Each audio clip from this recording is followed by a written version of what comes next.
आज जो है हम लोग टेंस के बारे में सीखेंगे क्योंकि ये टेंस जो है ये बहुत ही इम्पोर्टेंट है आपको 10 क्लास के लिए, 9 क्लास के लिए, 7 क्लास के लिए, whole classes are compulsory tense. ये जानना चाहेंगे कि टेंस है क्या, व्हाट इज टेंस। टेंस के बारे में एक क्वेश्चन मार्क लगाया जाए कि टेंस है क्या। तो टेंस जो है आपका, tense is the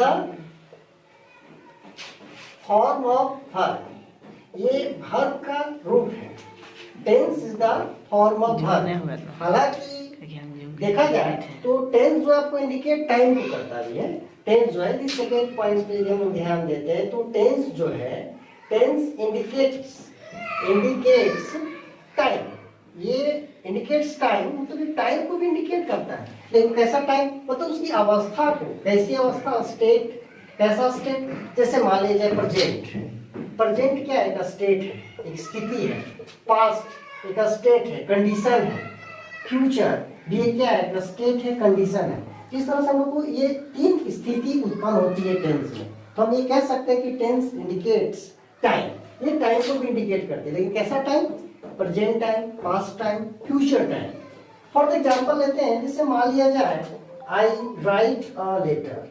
I write a letter एक सेंटेंस है, सिंपल सा सेंटेंस है कि मैं पत्र लिखता हूँ।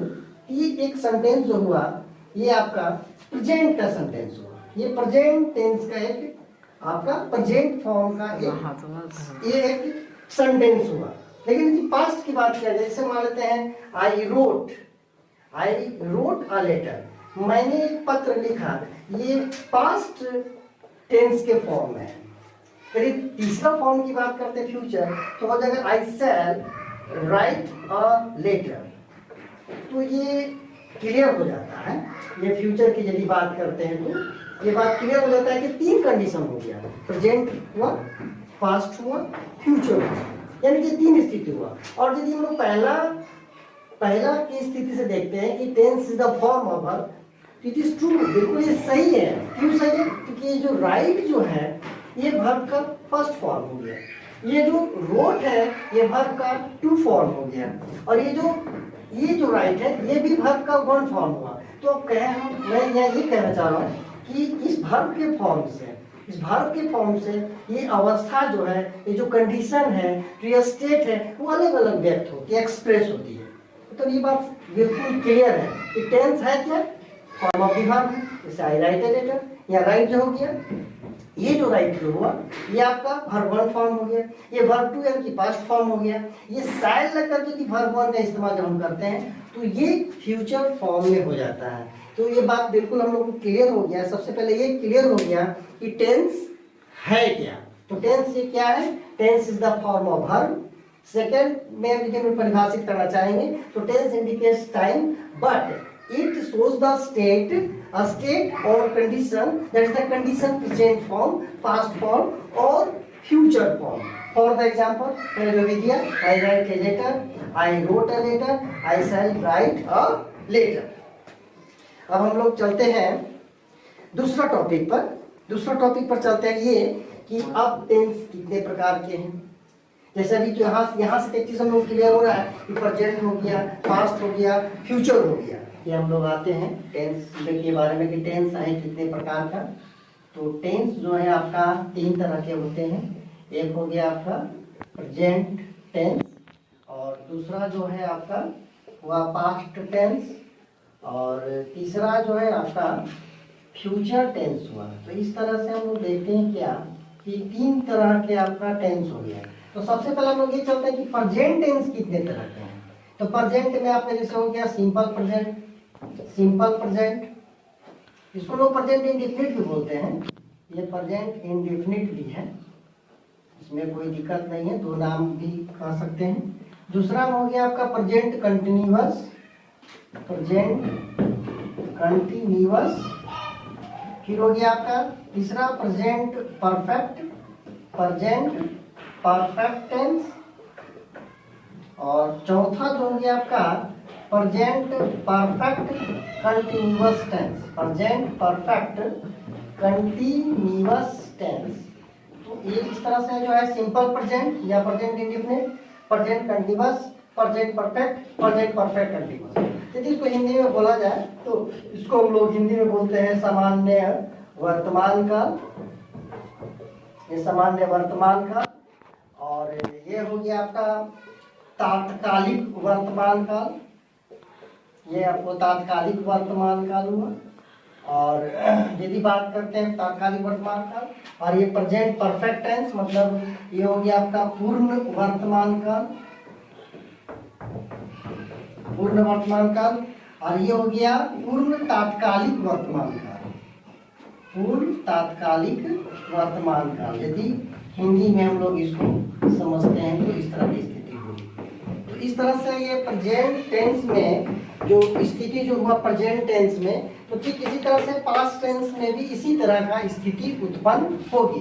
पास्ट टेंस में भी इसी तरह उत्पन्न होगी कि जैसे कि सिंपल प्रेजेंट लिखे या प्रेजेंट इंडेफिनिट लिखे जिसमें कि, तो similarly past indefinite, past continuous, past perfect tense, past perfect continuous tense. मतलब हम लोग ये कह सकते हैं ना कि प्रेजेंट के जगह पर हम लोग प्रेजेंट के जगह पर केवल पास्ट लिख देते हैं और उसके बाद जो सारी चीजें उसको हम कंटिन्यू रखेंगे तो वो फिर पास्ट टेंस का वो प्रकार हो जाता है। ठीक इसी प्रकार से प्रेजेंट के जगह यदि हम लोग फ्यूचर टेंस लिखते हैं तो future indefinite, future continuous, future perfect, future perfect continuous tense. तो आप ये कह सकते हैं कि हर टेंस के बारे में केवल ये जोड़ देने से फिर ये अलग अलग टेंस का प्रकार हो जाता है। तो ये बहुत ही काफी सिंपल है। और उसी तरीका से हम लोग हिंदी भी कर लेते हैं, सामान्य भूतकाल, तत्कालिक भूतकाल, पूर्ण भूतकाल और पूर्ण तत्कालिक भूतकाल। तो हम लोग ये कह सकते हैं, आपको इस तरह से हम ये समझ सकते हैं कि जैसे आप अभी जो यहाँ पर जो लिखे हैं इसे प्रेजेंट है, इस प्रेजेंट की जगह पर हम लोग क्या कर दिए, प्रेजेंट की जगह पर केवल हम लोग पास्ट कर देंगे। सिंपल है, कोई ऐसा ये नहीं है कि बहुत कठिन है, बहुत ही सरल है। यहाँ हम लोग पास्ट कर देंगे, ये हो जाएगा। ये प्रेजेंट है, इसके जगह हम लोग पास्ट कर देंगे तो ये पास्ट कंटिन्यूअस हो जाएगा। और ये इसी के प्रेजेंट है तो इसके जगह हम लोग यदि पास्ट कर दें तो पास्ट टेंस का ये मतलब ये काइंड्स हो जाएगा, ये पास्ट टेंस का हो जाएगा। यहाँ पर देखिए हम लोग पास्ट टेंस कर दें तो ये पास्ट टेंस का ये काइंड हो जाएगा। ये कितने प्रकार के, 4 तरह के भी हुए। इसी प्रकार से सिंपल फ्यूचर का भी हो जाएगा, सिंपल फ्यूचर भी बनाएंगे। और वर्तमान काल के जगह ये जो वर्तमान काल है इसके जगह हम लोग केवल चेंजिंग करते रहेंगे। वर्तमान काल हो गया तो ये भूतकाल हो गया, है ना। भविष्य काल में लिखेंगे तो फिर भविष्य काल होगा। तो इस तरीके से हम लोग करके जो है प्रेजेंट का, पास्ट का, फ्यूचर का 4 प्रकार से जो है हम लोग स्टडी कर सकते हैं और समझ भी सकते हैं और उसके बारे में पढ़ सकते हैं। बहुत ही सिंपल है, बहुत सिंपल है ये टेंस। और ये बहुत काफ़ी मदद करती है इंग्लिश को लिखने में, कंपोज करने में। हमें कोई भी चीज़ इंग्लिश में लिखना हो, अगर मेरे पास यदि टेंस नहीं याद है, हम लोग नहीं लिख सकते। टेंस के बारे में समझना जरूरी है, उसके कंसेप्ट को समझना है कि है आखिर किस तरह से उसको करना है, मतलब स्ट्रक्चर जानना होगा। जैसे मान लीजिए कि हम लोग प्रेजेंट टेंस के बारे में अभी मैंने बताया कितने प्रकार का है। जैसे पहला नंबर बताया, जैसे सिंपल प्रेजेंट के बारे में बात किया कि सिंपल प्रेजेंट है क्या, सिंपल प्रेजेंट या इसको हम लोग प्रेजेंट इंडेफिनिट भी कहते हैं कि प्रेजेंट इंडेफिनिट है क्या। तो प्रेजेंट इंडेफिनिट है क्या, ये सिंपल प्रेजेंट या प्रेजेंट इंडेफिनिट। यदि इसको सरल रूप से देखते हैं, हिंदी मीडियम के छात्रों के लिए देखा जाए तो इस तरह से हम उसको बताया जाता है। हम लोग बताते हैं जिसे पहचान, उसको बताते हैं कि जिस हिंदी वाक्य क्रिया के अंत में, जिस हिंदी वाक्य क्रिया के अंत में, क्रिया के अंत में ता है, ती है, ते हूँ इत्यादि लगा रहे, तो हम उसे सिंपल प्रेजेंट या प्रेजेंट इंडेफिनिट टेंस कहते हैं।